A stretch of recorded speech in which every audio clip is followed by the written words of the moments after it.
What to do, my Hindu boys, coming through once again. And on today's video, I want to talk about big cases going on in Northern California, right?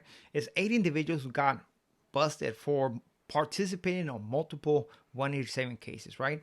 A couple of those individuals live in Monterey County. Some live in Sacramento County. And they used to get together to bring chaos to their community.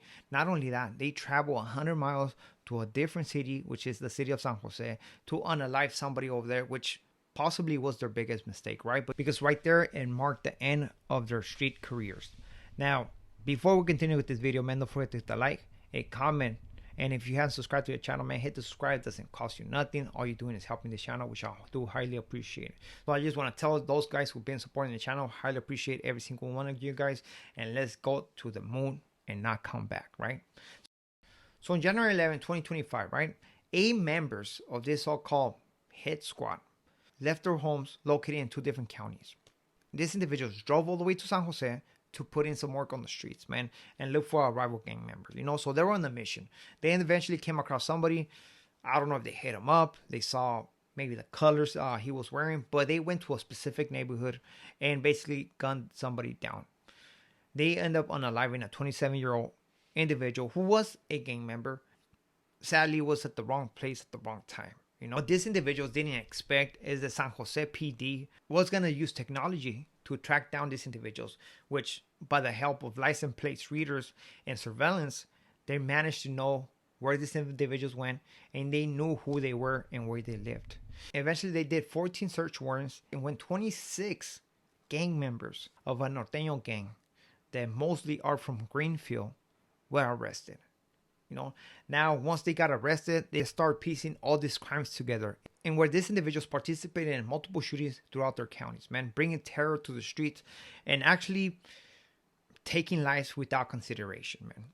They all started with a drive-by shooting in where a family was celebrating the bautismo of a 6-year-old, man, and these individuals passed by without a care and didn't drive by, hitting that 6-year-old on the leg, having no regard. Eventually, after that event, a mass shooting happened in where this individual drove by a party and they started shooting to the crowd, hitting 11 people, and out of those 11 individuals, 4 became unalive. These individuals didn't stop there. It seems like that as they were doing the shootings, they're becoming more callous, more cocky with their moves, right? Going to different spots. Also, they're accused of unaliving 2 cousins outside of Soledad, California.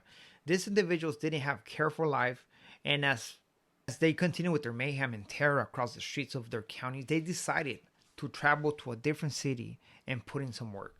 If you were to ask me, possibly their neighborhood was too hot, and they decided to go to a different town and put in some work. One thing that we are for sure that these individuals were looking for Southsiders in the upstate, and whoever they believe was a Southsider was an easy target, and they took them down, no matter who was right there present, right? Disregarding any life as they attempt to take out their enemies, as they attempt to take down their enemies, right? Now, one thing I want to talk about this issue, man, and just hear me out. I can understand these individuals, right? I'm not justifying them at all.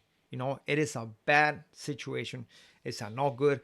It is sad that most of these individuals, man, at least the 8 that they caught, that were like the main suspects and participated in these multiple 187 cases, they are between 18 and 20 years old, man. Just young adults, man.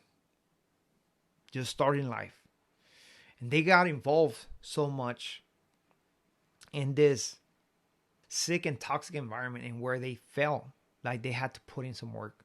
And once they put in the first work and were then alive, a guy in a bicycle, they felt comfortable becoming callous to the destruction they were causing out on the streets. I cannot justify this individual, and nobody will dare to justify these individuals, because at the end of the day, they took a lot of lives. But I can put myself in their shoes and think how we used to think back then, in where we were running the streets being wild, creating chaos, and attacking a person or trying to unalive somebody who we consider was their enemy. But at the end of the day, they were the same skin color as us. Now, I do understand that once you press that trigger, man, you want that blood. Once you do commit a crime, you continue and continue and continue, and you think that you know everything, that you're gonna get away with things. And this is exactly what was going on with this group of individuals that eventually got caught. These individuals traveled 100 miles to commit a crime, to put in work on their so-called enemy. But I have heard about cases like this, and where individuals from I'm not gonna name a neighborhood, traveled to a city in Central Valley and took somebody out.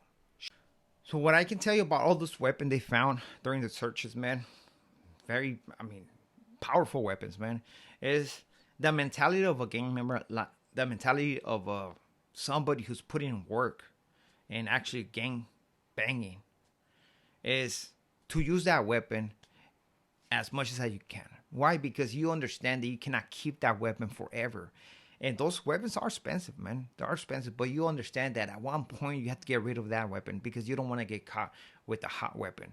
So, well, people that I know, people that I have associated myself, is basically get as much people as you can in that weapon and then get rid of it.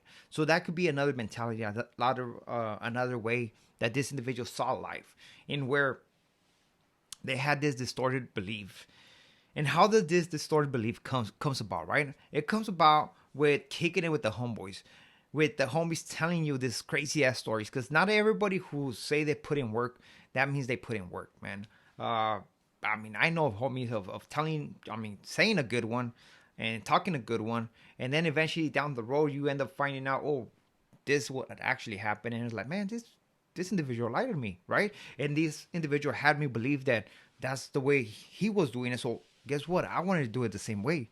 Now, that's just what I think, and it can happen in some cases. These individuals, of course, they were with the functions, even though that what they were doing, it was something wrong. They were destroying families. They were creating chaos.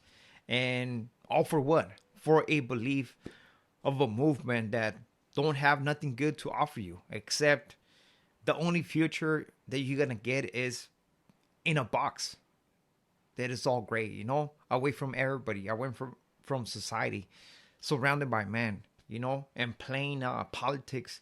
Not only that, sometimes playing with feelings, you know. So it is, you have to understand this, man. If that's the life that you seek, man, I guess good for you, but come on, no thanks, right? But there's other things to life, man. That's not a life. There's other things to life. Those guys were 18, 19, 20. Now their future is thrown away. They're going to do life in there and possibly never get out, right?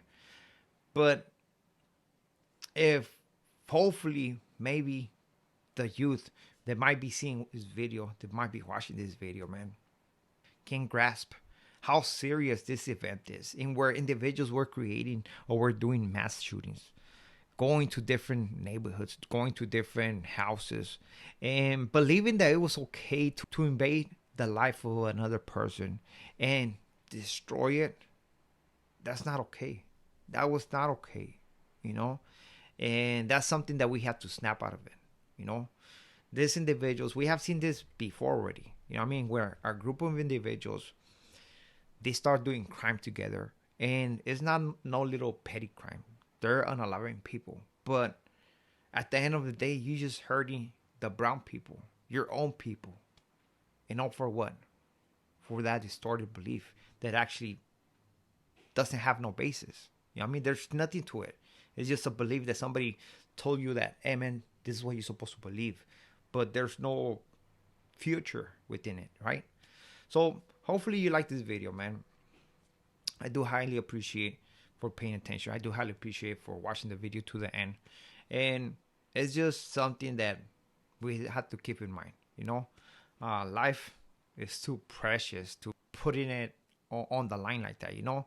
We are nobody to do that to somebody else the same way that they're nobody to do that to us, man. And at the end of the day, you think that only one life was lost. No, it's actually two lives lost. The one who got unalived by the gun plus the shooter. So with this being it, we are out to the next video. Muchas gracias. Al ratos.